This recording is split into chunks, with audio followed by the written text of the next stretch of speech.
नमस्कार दर्शक मित्रों, मैं Ashok Rajput star max news से। आज आइए जानते हैं कंगना रनावत और शिवसेना में मची घमासान को लेकर हमारे सूरत के जाने माने एडवोकेट विनय शुक्ला जी से। जी नमस्कार। सबसे पहले अगर हम देखें तो कंगना रनौत जी जो हैं वो पहले सुशांत सिंह राजपूत को लेकर जो बॉलीवुड है उसके ऊपर उन्होंने आक्षेप किए थे और फिर उसके बाद उनकी एक ये बातें थी कि कहीं ना कहीं जो है बॉलीवुड में नेपोटिज्म चल रहा है और कहीं ना कहीं मुंबई जो पुलिस है वो ठीक से इन्वेस्टिगेशन नहीं कर रही है। इस चीज को लेकर वो बहुत ही मीडिया पे अपनी प्रतिक्रियाएं दे रही थी। शायद इस वजह से शिवसेना की, क्योंकि सरकार है महाराष्ट्र में, इसलिए शिवसेना को ये राज नहीं आया कि भाई उनकी पुलिस को कोई बुरी तरीके से उनकी कार्यवाही की टिप्पणी करे।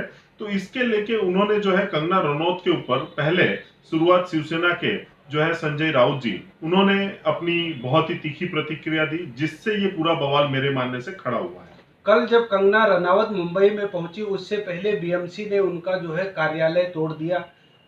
बीएमसी का कहना है कि उनका कार्यालय अवैध है। मैं ये कहूंगा इस मामले को लेके कि पहले तो आप शुरुआत अगर देखेंगे तो जब शिवसेना के संजय राउत जी ने उनको कुछ कहा, फिर उसके बाद उन्होंने कहा, कंगना रनौत जी ने कुछ कहा, फिर उसके बाद उन्होंने कुछ तीखी प्रतिक्रिया, हरामखोर जैसे शब्द का, गलत शब्द का प्रयोग कर दिया और फिर उन्होंने कहा कि भाई आप मुंबई मत आओ अगर आपको ऐसा लगता है। फिर उन्होंने कहा मुंबई किसी के बाप की नहीं है। ये सब जो ड्रामा चला उससे लेके कहीं ना कहीं शिवसेना सीधी सीधी कानूनी कार्यवाही को छोड़ के वो एक किसी व्यक्ति विशेष के ऊपर उनका जो है एक आरोप और किसी के साथ भावना, बदले की भावना से कार्यवाही कर रही हो, इस तरीके से शिवसेना ने अपना स्टैंड खड़ा कर दिया और उन्होंने अवैध निर्माण की नोटिस दी और नोटिस देते ही तुरंत एक दिन में, 2 दिन में उनका कार्यालय तोड़ दिया गया। मैं ये कहूंगा कि कोई भी व्यक्ति जब अपना कार्यालय बनाता है या वो जब अपना घर बनाता है तो वो सिर्फ एक केवल उसको पैसे का वो नहीं उसमें देखा जाता है, मॉनिटरी बेनिफिट या मॉनिटरी लॉस नहीं देखा जाता है। वो कितने अरमान लेके, कितने सपने लेके वो अपने घर को, अपने ऑफिस को बनाता है और जब उसके ऊपर कोई हथौड़ा चलता है या कोई बुलडोजर चलता है तो वो उसके सिर्फ मकान पे या ऑफिस पे नहीं, लेकिन वो उसके दिल पे, उसके अरमानों पे चलता है। और यही मैं कहूंगा कि कंगना रनौत के साथ हुआ। जो उनकी कितनी दुखी हुई होंगी, वो कितने भारी मन से उन्होंने इस आघात को सहन किया होगा, वो वही जान सकती है, या तो जिसके साथ इस तरह का हुआ हो वो जान सकता है। मुंबई हाई कोर्ट ने स्टे दिया था, तो स्टे को भी दरकिनार करते हुए बीएमसी ने जो है ये कार्यालय को गिरा दिया। तो क्या जो है कोर्ट का कोई वो नहीं रह गया है? नहीं, जब बीएमसी ने कार्यवाही की तब कोई स्टे नहीं था हाईकोर्ट का। हाईकोर्ट का स्टे बाद में आया है, इसलिए ये कहना कि भाई उन्होंने कोर्ट की भी अवमानना की, ये अभी नहीं माना जा सकता है। हाँ, ये जरूर कह सकते हैं कि उन्होंने मौका ही नहीं दिया कंगना रनौत को कि वो कोई कानूनी तरीके की कार्यवाही करके अपने मकान को या ऑफिस को बचा सके। और जब तक वो कोर्ट जाती और कोर्ट कोई आदेश करता तब तक उन्होंने अपनी कार्यवाही करके उनकी ऑफिस को ध्वस्त कर डाला था। और देखने जाए तो आज मुंबई के अंदर आज इतने ज्यादा अवैध निर्माण होंगे, मैं तो कहता हूँ बहुत जगह पे अवैध निर्माण होते हैं। तो क्या अवैध निर्माण तोड़ने की क्या यही प्रतिक्रिया है, इसी प्रक्रिया में होते हैं क्या? काफी मकान होते हैं, पहले नोटिस दिए जाते हैं कि भाई आपने अवैध निर्माण किया है, वो किस आधार पे किया उसका खुलासा करिए। कुछ मोहलत दी जाती है, 2 दिन, 5 दिन, 10 दिन। अगले को खुद कहा जाता है कि भाई अपने तरीके से आप इसको हटा लीजिए, नहीं तो हम कानूनी कार्यवाही करेंगे, तो इसका खर्च आपको निभाना पड़ेगा।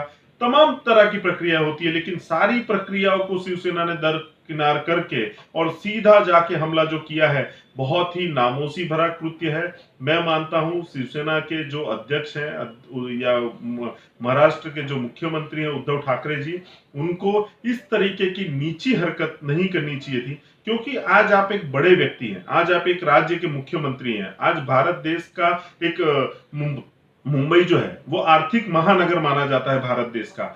वहां पे आपने एक इस तरह के कार्य को करके आज पूरे भारत में आज आपने एक बहुत ही गंदा मैसेज दिया है कि आप बदले की भावना से आप देश को, राज्य को अपने चला रहे हैं।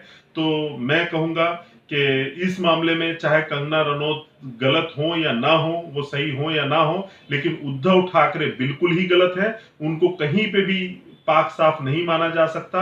और मैं जहां तक मैं मान रहा हूं, इसकी बहुत बड़ी कीमत उद्धव ठाकरे को चुकानी पड़ सकती है, और वो क्या चुकानी पड़ेगी वो तो आने वाला वक्त बताएगा। कंगना रनावत के सपोर्ट में RSS, Bharatiya Janata party, RPI करणी सेना और अनेक संस्थाएं, अखिल भारतीय क्षत्रिय महासभा, सिंगरा मऊ, ये सब जो है उनके सपोर्ट में है। पूरा देश के अनेक संस्थाएं भी जो सपोर्ट में है, देश की बेटी के सपोर्ट में। उसके बारे में आपका क्या कहना है?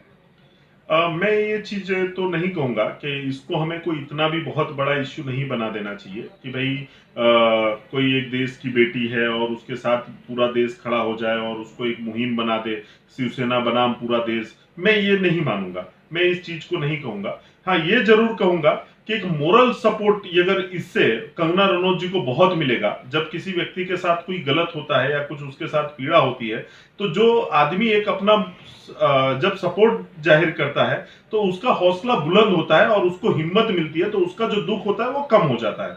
तो इस तौर पे भी अगर देखें तो करणी सेना या संघ के द्वारा अगर उनको सपोर्ट डिक्लेयर किया गया है तो अच्छी बात है। लेकिन ये कोई युद्ध छेड़ने वाली बात नहीं है कि हम जाके वहां शिवसेना से या वहां की सरकार से हम युद्ध करें। बस ये है कि कानून अपना काम करेगा। अगर शिवसेना ने या मुंबई सरकार ने, महाराष्ट्र सरकार ने अगर कंगना के साथ गलत किया है तो मैं मानता हूं कि कानूनी प्रक्रिया से इसको बहुत बड़ा नुकसान इनको, शिवसेना को झेलना पड़ेगा। और पब्लिक भी ये सब देख रही है। आने वाला वक्त भी जो है, पब्लिक जब नाराज होती है, आज राजा बनाने वाली भी पब्लिक है और वो रंग भी बना सकती है। तो आज अगर महाराष्ट्र के सीएम के तौर पे उद्धव ठाकरे जी को बिठाया है तो ये पब्लिक सब देख रही है। आने वाले वक्त में उनको वहां से गिरने में टाइम नहीं लगेगा। धन्यवाद। Thank you.